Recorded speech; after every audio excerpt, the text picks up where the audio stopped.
Tonight, as we continue working our way through the Old Testament, and particularly the history, I guess you could say, of what's going on, I am going to veer away just a little bit from what I normally would be doing. Remember, all of this has kind of been, roughly, what I will do when I sit down and I study with someone and I bring them through the story of the Old Testament. Obviously, I don't go into all of the details and everything and the discussions and really stretch out a lot of the things that we've stretched out just because we've been doing that in our classes. But I have been pretty much staying within the realm of the areas that I am very confident, studied through a whole bunch, spent a lot of time with. And today, as we are, we'll review in just a second, bring ourselves up to speed, we're going to move into at least talking about a few things that to some degree they're in the text, but they are surrounding events that are outside of the text. Some political intrigues and things that are going on, that once I kind of leave the text itself to some degree, my knowledge base isn't quite up to par. I'm going to be using notes a whole lot more tonight, glancing, double-checking, looking at things, messing things up probably, stopping mid-sentence to say, hold on a second, I may have said the wrong name. I'm just warning you. I'm walking outside my comfort zone just a little bit in the details and the information that we'll be going through. So all of that to say, bear with me just a little bit this evening as we go through this. But it is important, I think, for us to first of all begin remembering our timeline. We begin with what in Israelite history? All right, so we begin our timeline with creation, which is not just Israelite history, right? That's just history. From creation, we have this period of time that I would call kind of like the prologue to the Bible. What happens? What are some things that happen in the prologue to the Bible? Yeah.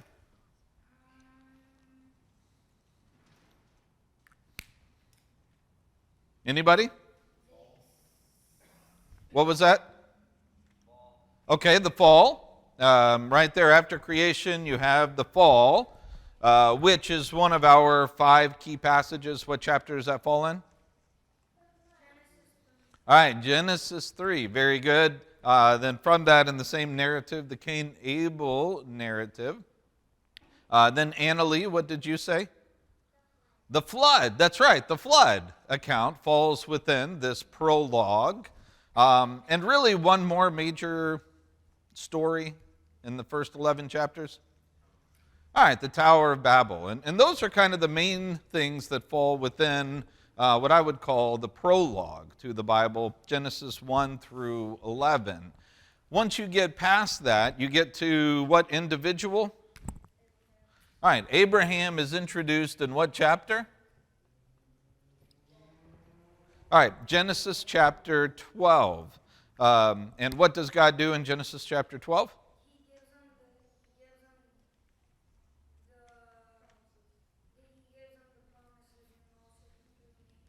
Okay, he gives them promises, and Joshua just said, and there are 3 main promises that we focus on. Because he actually gave them 7 promises, 8, depending on how you want to count them.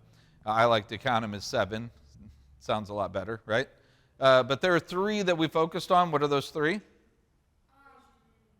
right, nation. The nation's going to be given a land, and then through them the seed. Nation, land, and seed. So we follow the bit of history through Abraham. Who's his son? Who's his son? All right, Abraham, Isaac, and Jacob. And this brings us then to whose story? All right, the story of Joseph that brings the people of the children of Jacob or Israel into what nation? All right, brings them down into Egypt.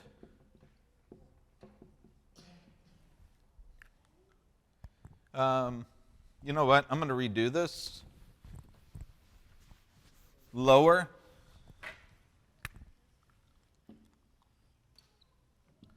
All right, so we have here creation, and then eventually you have Abraham, Isaac, and Jacob.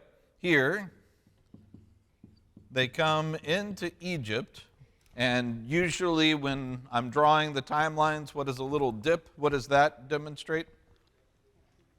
All right, there's some type of captivity that's taking place.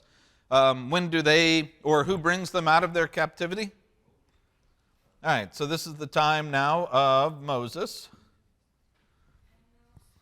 and Mount Sinai. Very good, Joshua. That's right. Moses and Mount Sinai. What happens at Mount Sinai? Okay, that's where they enter into a covenant. Jan just said they enter into a covenant. And what chapter does that take place? All right, Exodus chapter 24. So in Exodus chapter 24, they now cease to be just a big group of people that happen to be related to each other. Now they become God's nation with a covenant relationship that they have with God. So that takes place in approximately 1450 or so, 1500 if you want to be just real general with it to help you remember the dates. From there, okay, all right, so Joshua then is the next leader. After Moses, Joshua told us about Joshua. And following Joshua, you have what time period? All right, the time of the judges. And who are our 6 main judges? Othniel, Ehud, Deborah, Gideon, Jephthah, Samson.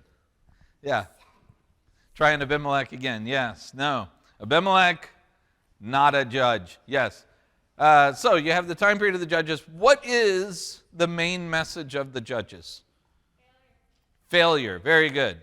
That's exactly what it is. It's a time of failure because they what?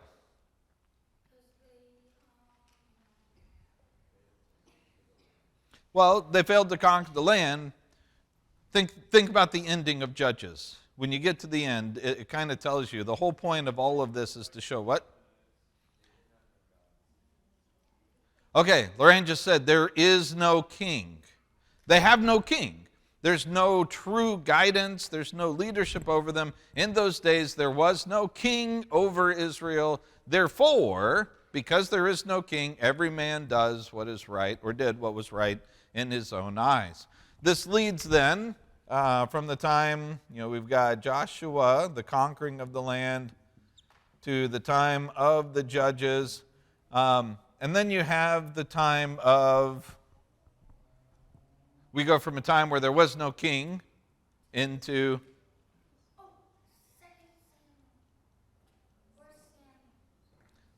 not a trick question here. I'm just having you guys finish my sentence. There are no kings in, yes, thank you. Now there are kings, right? There were no kings, now we do have kings. Who are the first kings? All right. You have Saul, then whom? David, then Solomon. All right. Each of them reigned approximately 40 years apiece. And so Saul, pretty good king? Yeah, not so much, right? What about David? Yeah, David is the king. He's the man after God's heart. He's the one that God wanted all along. He is the great epitome of what God's king is and should be. Every king after David is going to be measured against him. Did they follow and do what was right in the eyes of God the way that David did, or did they fail to meet up to David's standard? Every single king, north, south, they're going to be held up to the standard that David gives. Does that mean that David was perfect? No. Of course not. We have very clear evidence that David was not perfect. Yeah?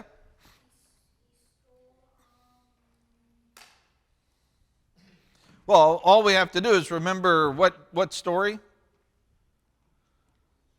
Bathsheba, right?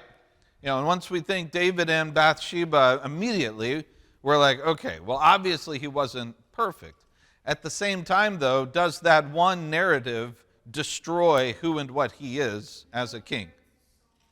Yeah, very good. Joshua said, no, he writes a song about his failure before God and the grace of God, how he puts himself before God in his complete and total repentance.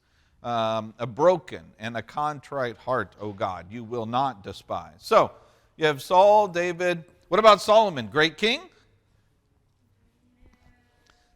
Kind of started out all right, but then what does he do?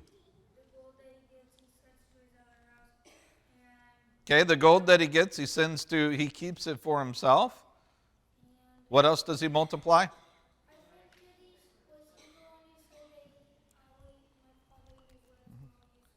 No, that was somebody else. We're going to let other people have a shot at this one, okay? All right, so first of all, Joshua tells us he multiplied gold. What else did he multiply? Well, before that one, horses, right? Where does he get them? All right, he goes down to Egypt. And then finally, wives, right? A lot of people were saying multiplying wives. And what was the result of that? They made him go to another god. All right, they turned his heart away from God so that he was not wholly devoted to the Lord his God. He went after other gods and spent time focused on them. Because of that, what does God do? He sends a prophet. Okay.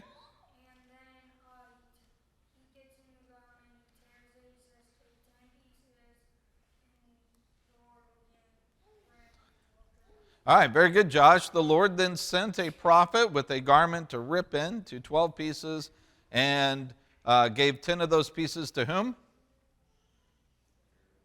All right, a guy named Jeroboam. So, after Solomon dies, and Jeroboam, remember, has fled to Egypt, he comes back, and this is kind of where we left off to some degree with these narratives between Jeroboam and who's the son of Solomon? Rehoboam. And basically everyone says to Rehoboam, hey, if you make things easier on us, we will serve you. He said, one to the old man, then to the young man. Then the young man said, just by one. All right, very good. So Joshua just said that he went to the old men, asked for advice, went to the young men and asked for advice. And whose advice did he take? All right, he took the advice of the younger folks who were his peers. And how'd that work for him? Hold on, Joshua. How'd that work for him? Not well. Things went completely downhill at that point because what happens? Hey, Joshua, hey, Joshua, look at me real quick, okay? How about we let other people have a chance for a little bit, okay, buddy? All right, thank you, sir. All right, so what happens to the kingdom at this point? All right, it divides, which is why I had to bring it down, because now we are dealing with two separate kingdoms. This one up here, what do we call it? All right, this one is going to be called Israel. What else? Samaria, I think I heard someone say that. And sometimes known as Ephraim. So, you have this in the north, and we're going to talk about that before we begin looking into this kingdom down here. But what is this kingdom down here? All right, this is Judah. Because it's called Judah, does that mean that this is not Israel anymore? I mean, that's Israel up there, right? So this isn't Israel, is it? Yeah, Kelly?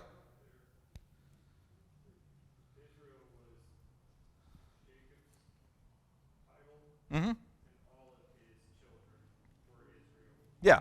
Judah was one of the 12 tribes that ended up doing their thing in the nation of Israel. Yeah. So Kelly said that even though this Judah, they're called Judah, Judah is one of the tribes of the larger nation of Israel itself, Israel just simply being the name over here of Jacob. Another name for Jacob is Israel. You will find times that Judah is going to be referred to as the people of Israel or the children of Israel. And that's not a misnomer, it's not a mistake. They will continue to be those who are descended from Israel.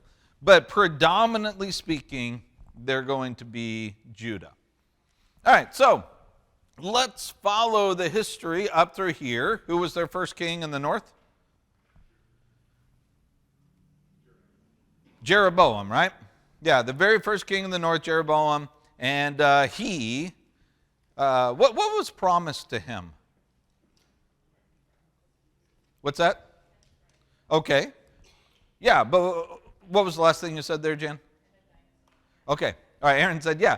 He was promised the same promise that David received in 2 Samuel chapter 7, right? Remember that promise of an eternal and enduring dynasty? I will build your house. You will always have a king on the throne. All of that in 2 Samuel chapter 7.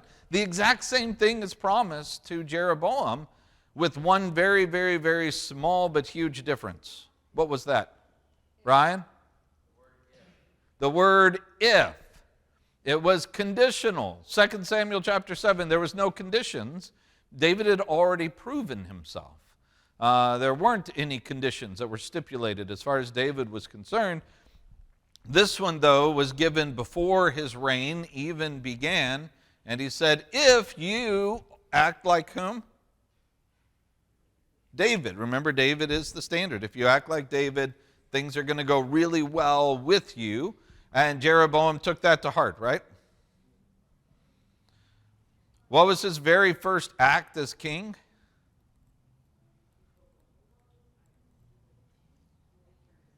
What was that, Isaac? All right, his very first act of worship, Isaac tells us, is to build 2 golden calves, set them in different places, one in Bethel, which is about 20 miles away from Jerusalem, the other one up even above, north of the Sea of Galilee in Dan, and he creates his own rival religion, which obviously makes God happy, right? Yeah, things go downhill very quickly. That catches us up, basically, to what we were doing last week. And we ended up, just very, very briefly, talking about this northern nation. How many, well, let me first put it this way.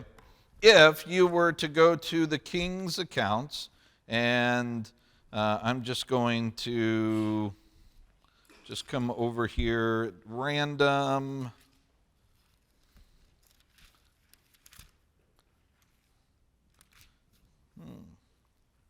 Maybe. So just the end of Jehu's accounts. Jehu was a king in north or south? All right, north. And I will say this, if there was any king in the north that was a good king, the closest they get is Jehu. Let's see here. So you have these statements in let's see, 2 Kings chapter 10, verse 34 says, now the rest of the acts of Jehu and all that he did and all of his might, are they not written in the book of the Chronicles of the kings of Israel? So Jehu slept with his fathers, they buried him in Samaria, and Jehoahaz his son reigned in his place. And the time that Jehu reigned over Israel and Samaria was 28 years. So you kind of have this pattern with the kings of Israel and the kings of Judah as they are recorded, where at the end of their reign, they kind of give a little summation saying, now, all of the acts of this king are written in the book of the Chronicles of Israel. Which, by the way, is that what we call the Chronicles? It is not. And it's important that we recognize that. He's not saying go to that other book to find the other information. We'll talk about the purpose of the book of Chronicles at some point. That's going to be a really cool discussion. I think that there's a lot of good stuff there. But why is this placed in this way? Why does he send you to another writing in order to learn what happens in Jehu's reign?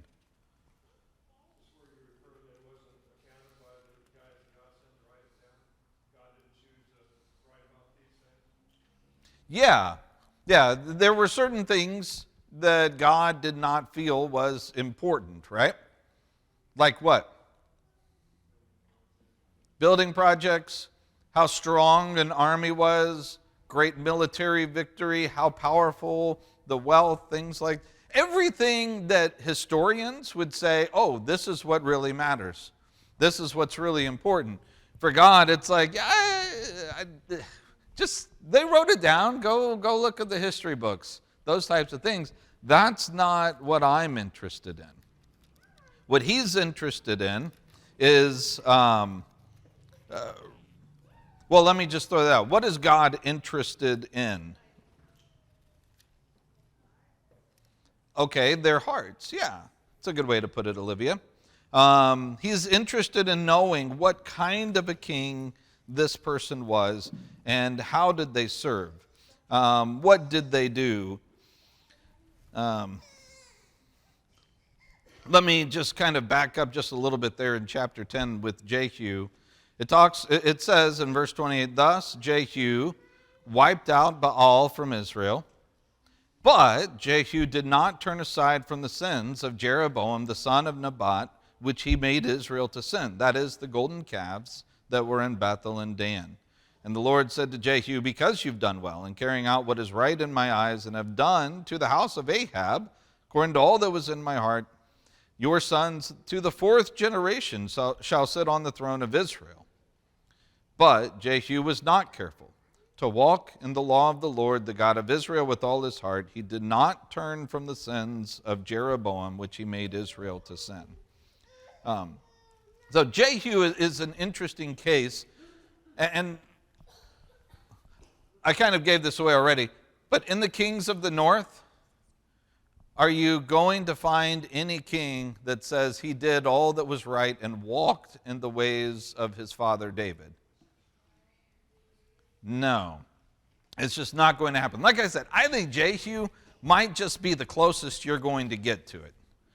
Jehu was the one who was commissioned to take out the family line of Ahab and Jezebel, and he accomplished that. He's the one who brought all of the worshipers of Baal, the main ones, the priests, and all of the big figures, as far as worshiping Baal, he brought them all together for a big, rally. And he gets up and he's like, all right, we're going to have ourselves a big Baal party here. Everybody's with me, right? And he's like, now I'm looking out there. None of y'all are Yahweh worshipers in disguise, are you? Everybody here is 100% Baal, right? Any of you Yahweh worshipers? No? All right. And then he walks out and he tells his guys, kill them all. And he walks away. I mean, he's there to eradicate Baal worship, to undo all of the damage that Jezebel in particular, but from Omri, Ahab, and their dynasty, all that they did to taint Israelite worship and bring them in. This is in the time of what prophets?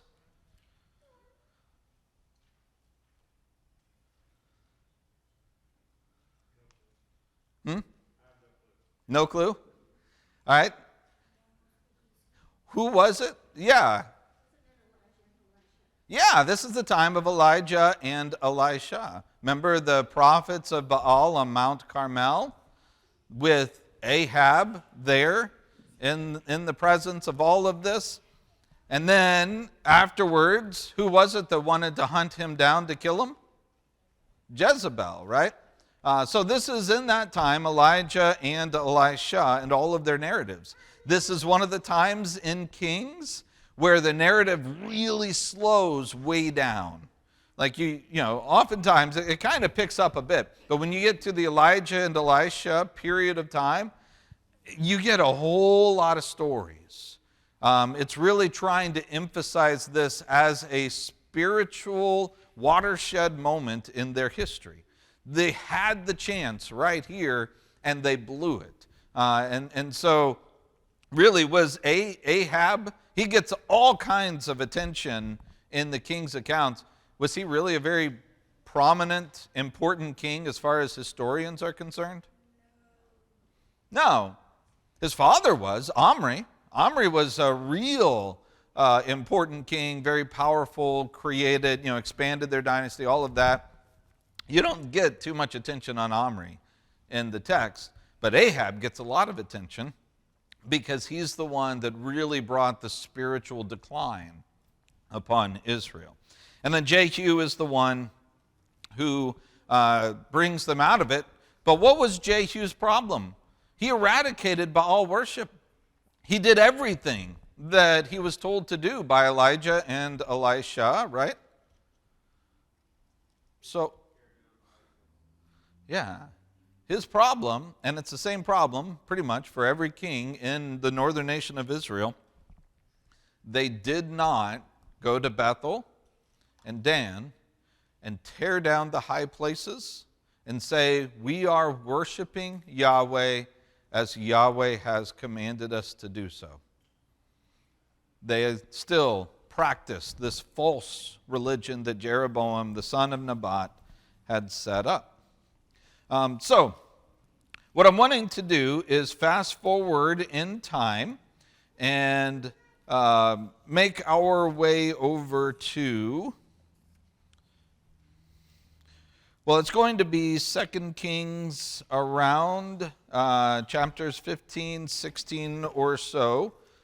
This is when there was a guy named Pekah who was the, well, let me pull this up.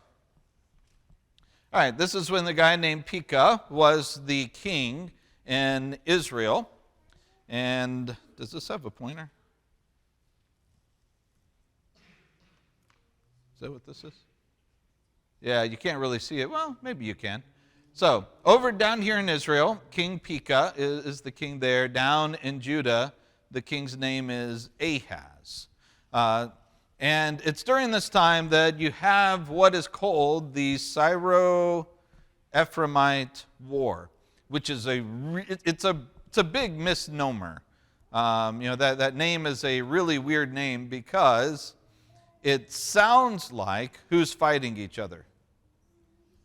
Syria and Ephraim, right?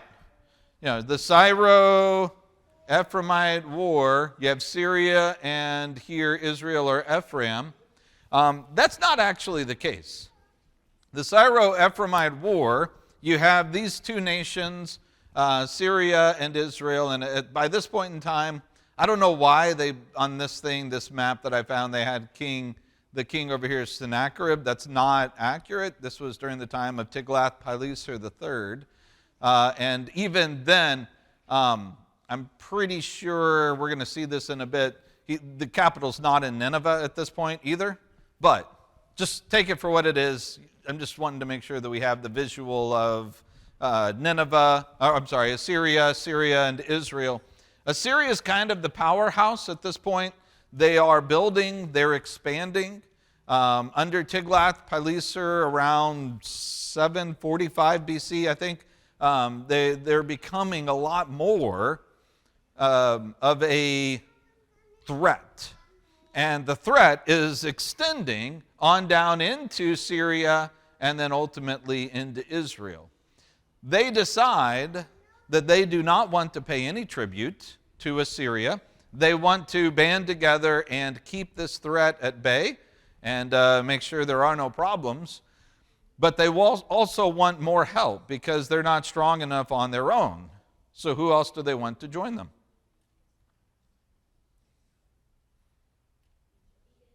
Who's the next one in line? Judah. And so they say to Ahaz, hey, we're forming a part of, we're banding together, and we think that if we ally with each other, then we can create a coalition that can stand up to Assyria, and we can keep them at bay. They won't be able to come this way. And does anybody know what Ahaz tells them? No. Wait, I'm sorry. No, you don't know? Or you were answering? Yeah. Whichever. No, Ahaz tells them, no, I'm not going to do it. And the prophet comes to Ahaz. Anybody know which prophet?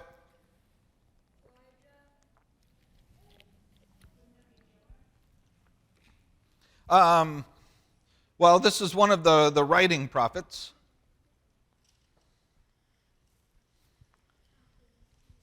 Which one of the writing prophets? All right. I heard someone say Isaiah, I think. All right, so Isaiah goes to Ahaz. And I want to look at Isaiah chapter 7. Because I think this is important that we see what it is that God is doing here. Now, what we find is Ahaz, and let's see, 1 Kings chapter 16, not 1 Kings, sorry, 2 Kings chapter 16. Let's see here.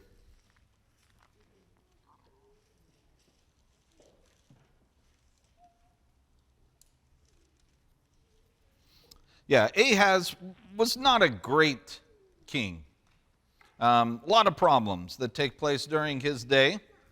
A lot of things that his son has to fix. Anybody know who Ahaz's son is? Before him. Yeah, Hezekiah. Yeah, his son is Hezekiah. Hezekiah, good king, bad king? Good. He's one of the best, right? So he's fixing a lot of Ahaz's problems. But in Isaiah chapter 7, starting verse 1, the days of Ahaz, the son of Jotham, son of Uzziah, king of Judah, Rezin, the king of Syria, and Pekah, the son of Remaliah, the king of Israel, came up to Jerusalem to wage war against it.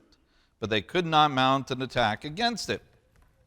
Why are they coming up to wage war on Judah? What do they have to gain by banding together to fight Judah? Remember, what do they want?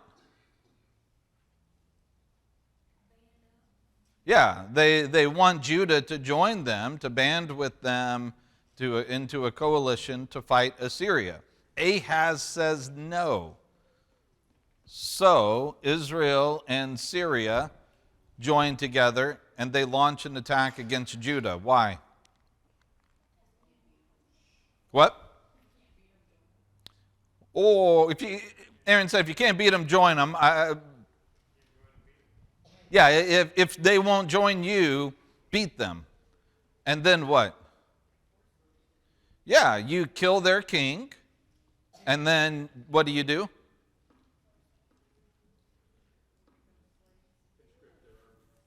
Conscript their army. You put your guy on their throne, right? You kill their king, you put your puppet king on their throne, and then you say to your puppet king, hey, will you join us? And what's he going to say? You betcha, right? That's what they're trying to do. Which means, at this point in time, what is under threat?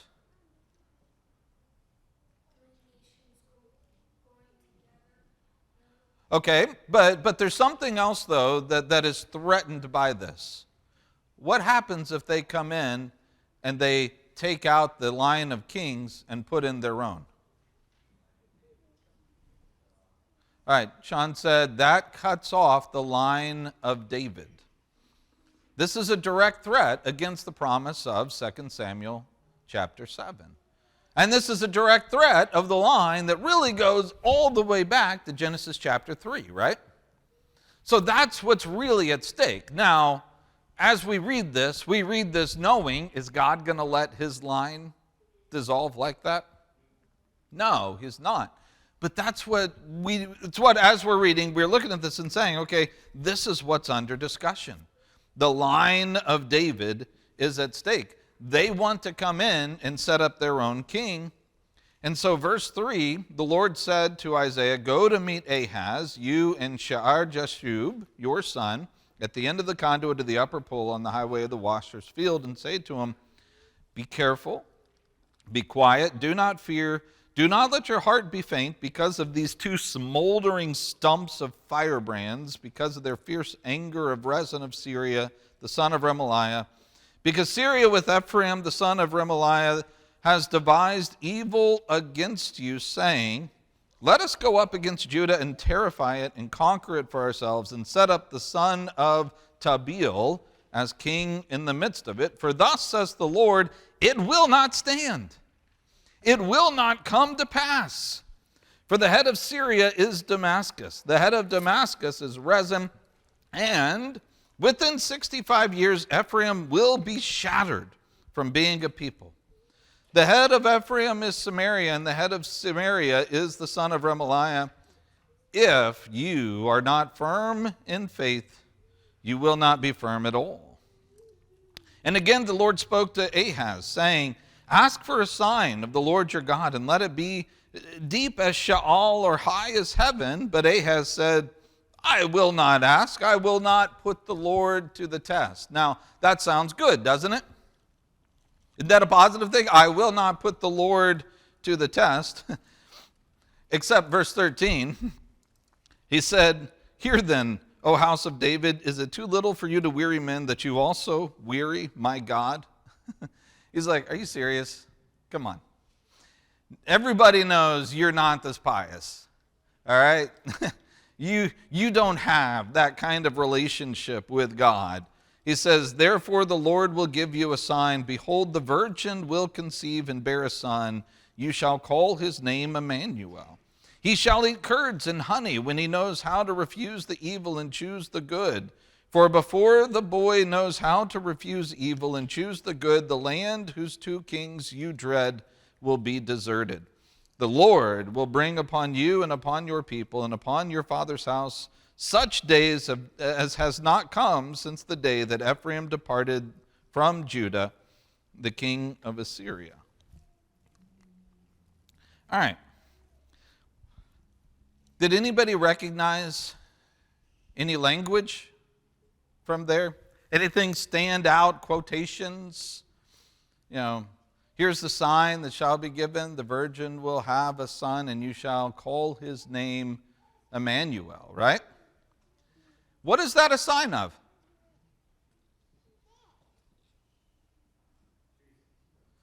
Say it again for the people in the back. Jesus. No, it's not. Right? Now, the New Testament writers cling to it. And they say, oh, hey, look at this. This makes sense. And it's like they repurpose it in order to demonstrate who and what Jesus is. But as Isaiah writes this prophecy, as God gives this prophecy, it is not first and foremost saying, hey, by the way, there will be a child who's going to be born of a virgin hundreds of years from now, and then you will know that God is with you. This is a very direct prophecy that is given to this man, and in fact, well, let's talk about what the prophecy itself is. What is he saying? What is the prophecy? Behold, the virgin shall conceive and bear a son, and you shall call his name Emmanuel. I would suggest, based on the language here, the New Testament writers, by the way, take this and they use a term for the word virgin itself. In the Greek. Here in the Hebrew, it's not necessarily, it doesn't necessarily have to be a virgin, a maiden. which generally is understood to be an unwed woman, that is, which would be a virgin, right? Which is why they follow that line of thought. But I don't think the point of this is to say that a virgin is going to miraculously have a child. That's not the emphasis of what Isaiah is saying. Because the point of this is not the child being born. The emphasis is on the rest of this. What else does he say? What's this child going to do? Verse 15.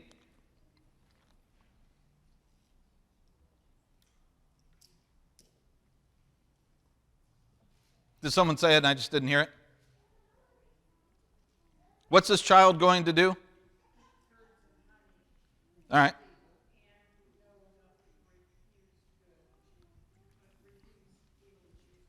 Okay. Eat curds, eat honey, know enough, right? To refuse evil, to choose good. He says, in other words, grow out of childhood and enter into manhood, right? The child is going to grow out of childhood, enter into manhood. But before the boy gets to the point of manhood, what's going to happen? Verse 16. Before the boy knows how to refuse evil and choose good, what does he say? Isaiah chapter 7, verse 16. All right. The land of these two kings that you dread, Syria and Israel, will be deserted. In other words, you're scared to death of these guys right now? All right. Here's your sign for you. At this point, there's a woman out there who's never had a child, right? She's going to have a child, and before that child even reaches adulthood, these two nations that you're so scared of right now, they won't even exist anymore. That's the promise that's being given. Lorraine?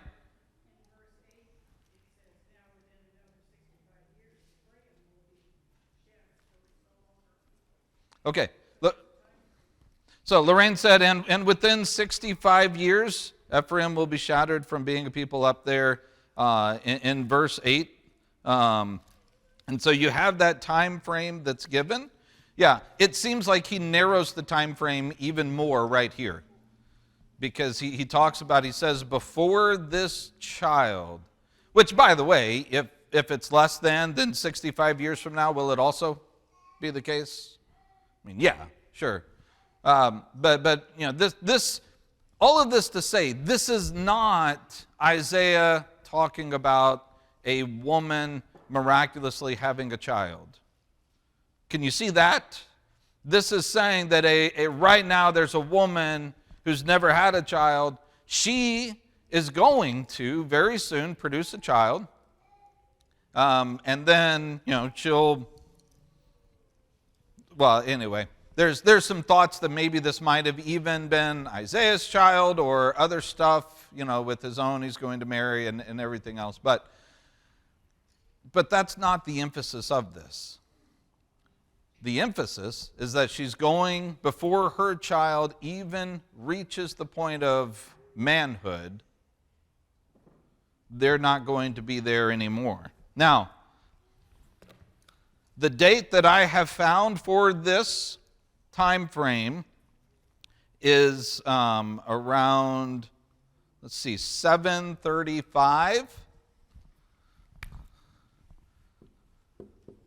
The Syro-Ephraimite War, approximately 735. I could be wrong on this, by the way. This is what I found. I went with it. Some of y'all might find something that's different. When does Assyria come through and destroy Samaria? 722, right? So, if this child is born in the same year, how old is that child going to be? 13, which is the time that a child enters into manhood, right? In the Judaic system, way of looking at things. So, can you kind of see the picture that's being painted? Before he's even doing this, these nations that you are so afraid of, they're not going to be anything. You don't have to worry about them. Does everybody understand what it is Isaiah is saying, what he's getting across, how this is being used? So why in the world then do you have people in the New Testament using this to talk about the virgin birth of Jesus? That doesn't seem very fair, does it?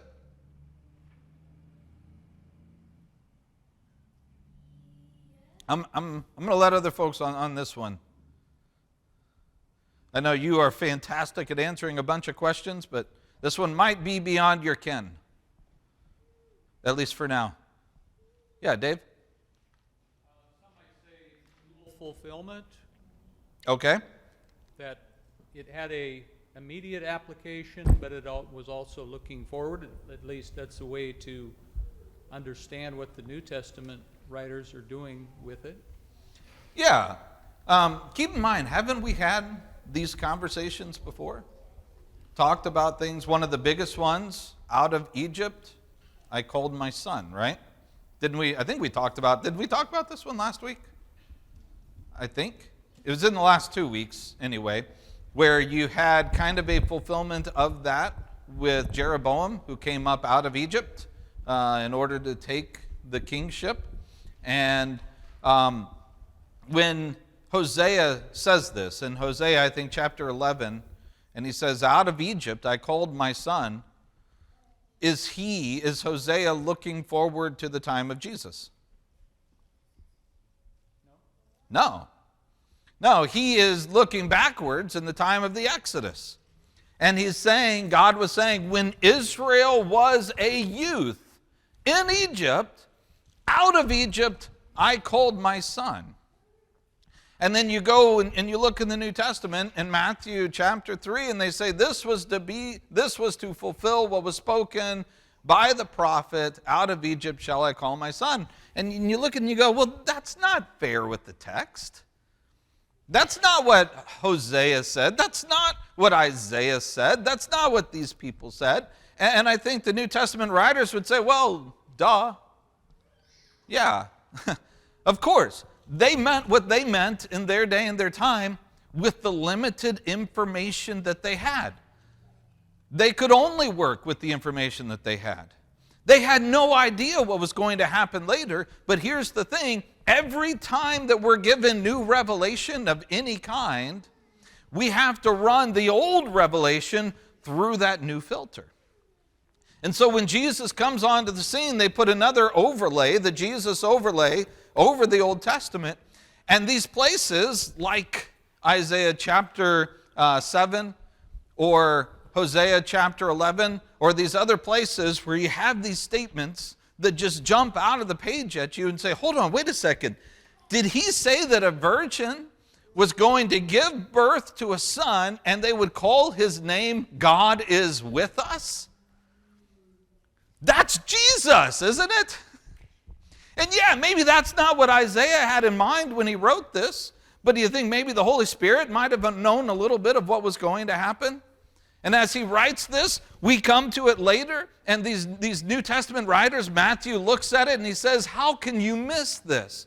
Yeah, Isaiah meant something else, but look at this. The Holy Spirit means this, because when they looked at it, how many writers are there really to the Bible? There's one. There are no coincidences. It's not a coincidence that back here he just happened to write that a virgin would give birth to a son and you would call him God is with us. It's not a coincidence that Hosea just happened to write, out of Egypt I will call my son, when God called Jesus out of Egypt to come and to return. And this is the way that it works for all of them. We can't get so wrapped up in trying to make the Old Testament text read what we want it to read based on what the New Testament says. And a lot of people go back to these texts and they try to twist them Well, let's find a way to make it make sense. Let's see some way that, yeah, I can kind of see, oh, Isaiah did have Jesus in mind. Hosea did have Jesus in mind. Jeremiah did have Jesus in mind. The psalmist did have Jesus in mind, when really they didn't. But the inspiration behind them did. And so when the new inspiration, when Jesus comes onto the scene and you start looking at all this information and you say, wow, this is clearly talking about Jesus. This is clearly referring to the Son of God. Hebrews chapter 1 is just an unbelievable text for this, as you have, I think it's 7, it might be 8 different quotations from the Old Testament, and hardly any of them are actually directly talking about the Messiah. When you go back and you look at it, and you're like, well, how did he get that out of that? Well, he did it because he's like, the original context is not as important as what this now means with this new revelation. By the way, does that mean that we can go willy-nilly and change the revelation that's given into anything that we want? Why not? Okay, we're not inspired, but neither were perhaps some of these people in the New Testament. I think we are invited to read the Old Testament like the New Testament writers read it, but without any new additional revelation that's given to us, we don't have a new lens to read through, right? We can't just change it now and say, well, now let's read Paul differently in this way, or let's read, the Gospels, and let's change. I know Matthew meant this, but I want these words to mean this now, right? We're not at liberty to do that unless new revelation is given to us, by which we can then go back and sift through the Scriptures and find the places where it's affecting us in a new way. Does that make sense? I think we're invited. We're given the tools to read the Old Testament like the New Testament writers are. And we do that. There's not a single New Testament reference besides Hebrews chapter 11, a very simple statement about Isaac and the Akedah binding, that's the word. No, the binding of Isaac, right? Nobody makes that connection. How many sermons have you heard on how Isaac was a type for Christ, and you have all of these parallels of things that took place in Genesis chapter 22? They're huge. They're all over the place. We don't get that because an inspired writer told us. We get that because we are invited to read the Old Testament that way, to find these connections, to see them anew, and to bring them out as they connect to Jesus.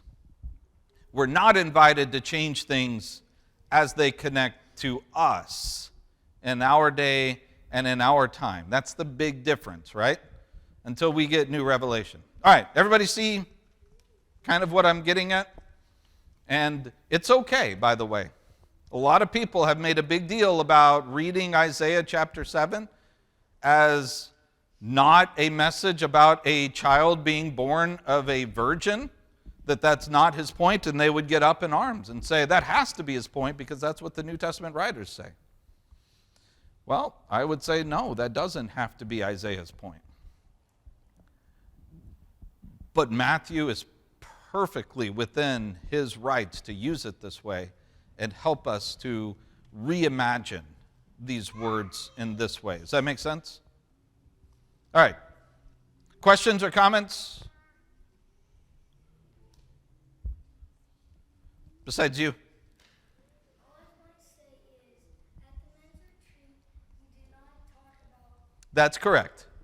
That's correct. Yeah, at the men's retreat, we're going to talk about, probably next week, a lot of the stuff that we talked about in the men's retreat as far as the history goes. So, well done, Joshua, to be able to tell the difference and see the difference.